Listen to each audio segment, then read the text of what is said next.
என்னையா இருக்கு இந்த கிடாரிப்பட்டி போலீஸ் ஸ்டேஷன்ல? அவவே கிளிகிளின்னு கிளிக்கிறான் பத்திரிக்காரர் ஒரு பக்கம் டிவிக்காரன் வந்து லைவா போலீஸ் ஸ்டேஷன் படம் எடுத்து ஃபைல் மூவ் ஆலங்கிறான். உங்களால எனக்கு கெட்ட பேர். முந்தான ஒரு பேப்பருக்காரன் கமிஷனருக்கான கலாய்க்கிறான். என்னையா நடக்குது? ஏன் ஃபைல் மூவ் பண்ண மாட்டேங்கிறீங்க? ஏட்டு சுப்பிரமணி இங்க வாயா.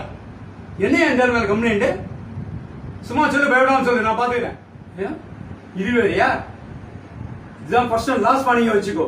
நீ என்ன செய்வே தெரியாது. அடுத்த வாரம் நீங்க வரும்போது அந்த வில்லாபுரம் ரேப் கேஸ்ல அந்த கம்பெனி முதலாளிக்கும் அந்த யூனியன் லீடருக்கும் உள்ள தொடர்பை வந்து இன்வெஸ்டிகேட் பண்ணி அக்யூஸ்ட் அரெஸ்ட் பண்ண. ரெண்டாவது வந்து அந்த காரியாப்பட்டி விவசாயிய நிலத்தை அபகரிச்ச அந்த ரவுடிய எஃப்ஐஆர் போட்டு மேல் நடவடிக்கை எடுக்கணும். இனிமே கிடாரிப்பட்டி போலீஸ் ஸ்டேஷன் லோக்கல் தாதால இருந்து அரசியல்வாதி வரைக்கும் அலங்கணும். அந்த அளவுக்கு இருக்கணும் உங்க நடவடிக்கை, மேல் நடவடிக்கை.